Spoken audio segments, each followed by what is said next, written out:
Thanks for watching. Don't forget to like, comment, share and subscribe to Mufti Tariq Masood, famous scholar. تو میں یہ عرض کر رہا تھا یہ جو اتنا یقین آیا اور اتنا یقین یہ جھوٹی موٹیویشن پہ ممکن ہے نہیں.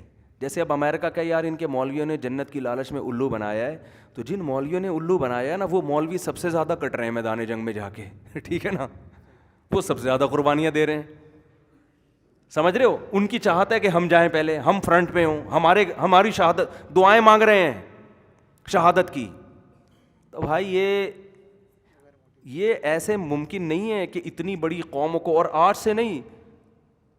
اصل بات میں جو کر رہا تھا کہ یہ یہودیوں نے جو پوری دنیا پہ حکومت کر لی, یہ بھی اسی وقت ممکن تھا جب ان کو یقین تھا کہ ہم لڑ کے شہید ہو کے جائیں گے کہاں, جنت میں. اس جذبے کے بغیر اتنی بڑی بڑی طاقتور قوموں سے لڑ کے ان سے حکومت چھیننا ممکن تھا ہی نہیں. ورنہ آپ کیا سمجھتے ہو, کسی کی زمین پہ آپ قبضہ کرنے کی کوشش کرو وہ دے دے گا آرام سے. تو جب یہودیوں کا مذہب ٹھیک تھا, وہ دنیا میں غالب آئے, پھر عیسیٰ ابن مریم کے معجزے عیسائیوں نے دیکھے. وہ بہت تھوڑے تھے عیسائی اس وقت دنیا میں. یہودیوں نے ان معجزوں کو دیکھ کر انکار کیا, حالانکہ یہودی مانتے تھے, جانتے تھے یہ اللہ کے برحق نبی ہیں. تو وہ مجرم ہو گئے نا. اب ان کو اندازہ ہو گیا کہ ہم غلط دین پر ہیں. اب جب آدمی کو پتہ ہوتا ہے میں غلطی پر ہوں, تو لڑنے کے لیے جو موٹیویشن چاہیے وہ موٹیویشن اس کے پاس نہیں ہوتی. کیونکہ لڑائی دو طرح سے ہوتی ہے, یا تو موٹیویشن تگڑی ہو یا اسلحہ اتنا ہو کہ آپ کو پتہ ہے کہ محلے کا بدماش میں ہوں, صحیح ہوں غلط ہوں, حکومت میرے پاس ہی آئے گی. ارے ایک آدمی کے پاس بم ہے یا کلاشن کوف ہے, وہ صحیح ہے غلط ہے, وہ چور ہے, وہ آپ سے پیسے لے لے گا, بولے گا بھائی تو صحیح ہے غلط ہے, میں جہنم میں جاؤں جہنم میں جاؤں, پاور کس کے پاس ہے, میرے پاس ہے. تو آپ یا تو پاور کی بیس پہ لڑو گے یا کس بیس پہ لڑو گے کہ آپ کو پتا ہے میں کمزور ہوں لیکن میرے ساتھ خدا ہے, اور میں شکست بھی کھا گیا تو مجھ سے اللہ خوش ہوگا.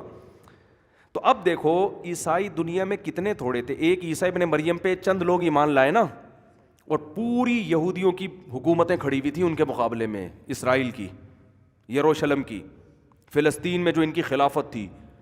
لیکن عیسائیوں کی وجہ سے وہ خلافت دھڑام سے نیچے آئی ہے, حالانکہ اتنے تھوڑے تھے, ایسے پھیلے ہیں. کیوں؟ اس لیے کہ اس موٹیویشن کے لیے عیسیٰ ابن مریم کے اتنے معجزے دیکھ رہے ہیں کہ حضرت بھائی بیٹھ جاؤ نیچے, کہہ رہے ہیں قم باذن اللہ, اللہ کے حکم سے مردے کو کہہ رہے ہیں کھڑا ہو جا, مردہ کھڑا ہو گیا. تو یہ ایسی اللہ جب مذہب کو پھیلانا چاہتے ہیں نا تو ایسے معجزے دکھاتے ہیں تاکہ ایک دفعہ یہ اسٹیبل ہو جائے. تو ابتدا میں اسٹیبل کرنے کے لیے, ان کو پاور دینے کے لیے, موٹیویشن کے لیے معجزے دکھائے کہ جو شخص پیدائشی نابین ہے ان کی آنکھوں پہ ہاتھ رکھا جا رہا ہے اور وہ آنکھیں ان کی بحال ہو رہی ہیں, بینائی لوٹ رہی. اور پھر ان کی سیرت کو ایسا بنایا جاتا ہے کہ لوگ دیکھتے ہیں کہ یار یہ شعبدے باز ہو نہیں سکتے, کیونکہ شعبدے بازوں کی سیرت ایسی ہوتی نہیں ہے. لڑائی کے میدانوں میں یہ خود سب سے آگے ہوتے ہیں. جیسے حدیث میں آتا ہے رسول اللہ صلی اللہ علیہ وسلم گھمسان کی جنگ میں صحابہ کہتے ہیں جب لوگوں کے قدم اکھڑتے تھے تو نبی صلی اللہ علیہ وسلم کے پیچھے چھپ جایا کرتے تھے. اگر کوئی دنیا کی لالچ میں یہ کر رہا ہوتا ہے نا تو وہ قربانی کے لیے کبھی بھی اپنے آپ کو آگے نہیں رکھتا. وہ کہہ رہا ہے میں ہی مر گیا تو یہ تو سارا کیا کرا ہے ختم, میں مرنے کے لیے تھوڑی کر رہا ہوں یہ سب کچھ. یہ وہی کرتا ہے جس کو خود یقین ہو. تبھی نبی صلی اللہ علیہ وسلم نے فرمایا لوددت ان اقتل فی سبیل اللہ ثم احیا ثم اقتل ثم احیا ثم اقتل ثم احیا ثم اقتل. میری یہ خواہش ہے کہ میں اللہ کے راہ میں قتل کیا جاؤں, پھر زندہ کر کے قتل کیا جاؤں, پھر زندہ کر کے قتل کیا جاؤں, پھر زندہ کر کے پھر قتل کیا جاؤں. پھر آپ صلی اللہ علیہ وسلم نے اپنے پہرے بھی ہٹا دیے.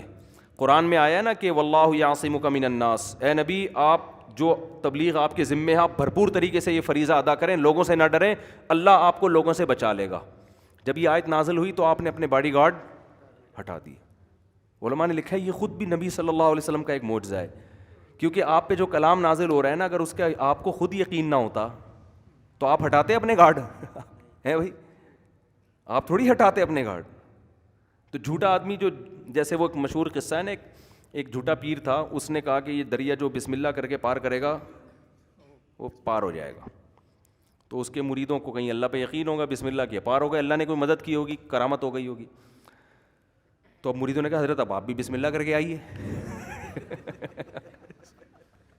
وہ محترم کی ہوا اکھڑ گئی کہ بھائی میں مرمرا نہ جاؤں, تو پول پٹیاں کھل گئیں نا.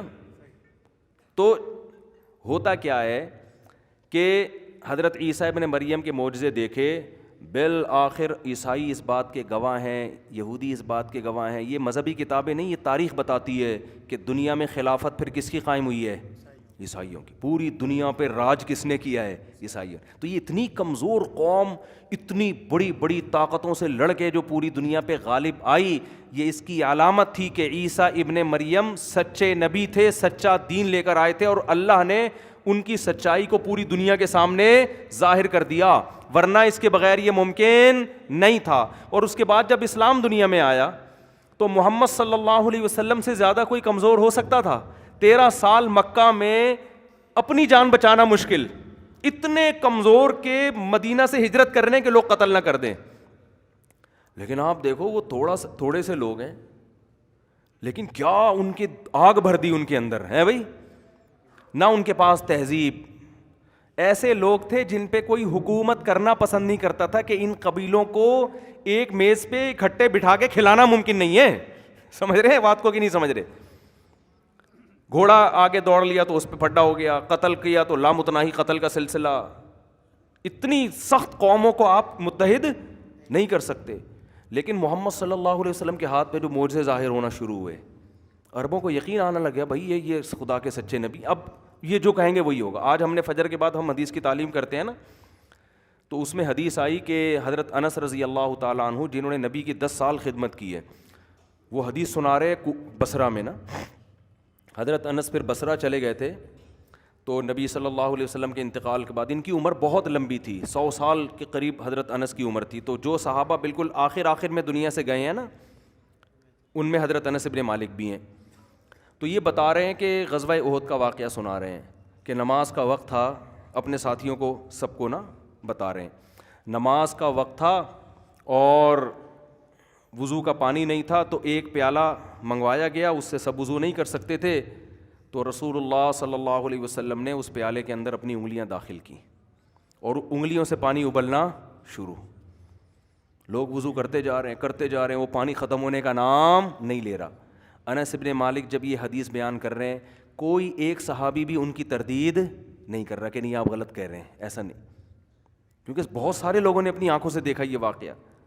اور جب یہ واقعہ انس ابن مالک سے بیان کیا جاتا ہے تو اسلام نے ان واقعات کو ایسے بہترین انداز سے محفوظ کیا کہ پوری سندیں ان واقعات کی محفوظ کر لی. یعنی عیسائیت کی تاریخ آپ پڑھیں گے, جو تاریخ دان ہے کتابیں لکھ رہا ہے بس, لیکن اسلام کی پڑھیں گے نا, حدثنی فلان قال حدثنی فلان قال حدثنی فلان. جیسے میں ایک بیان کرتا ہوں نا, اسلامی تاریخ تو ایسی خاندانی محفوظ ہوئی ہے کہ اس سے زیادہ حفاظت کسی تاریخ کی ممکن تھی نہیں, کیونکہ اب اللہ کا آخری مذہب آیا نا دنیا میں. اللہ نے کہا ایسی حفاظت کر کے دکھاؤں گا کہ گورا بھی منہ میں انگلیاں ڈال دے گا, بولے گا یار ایسی کسی ہسٹری کی حفاظت کا تصور ممکن نہیں ہے.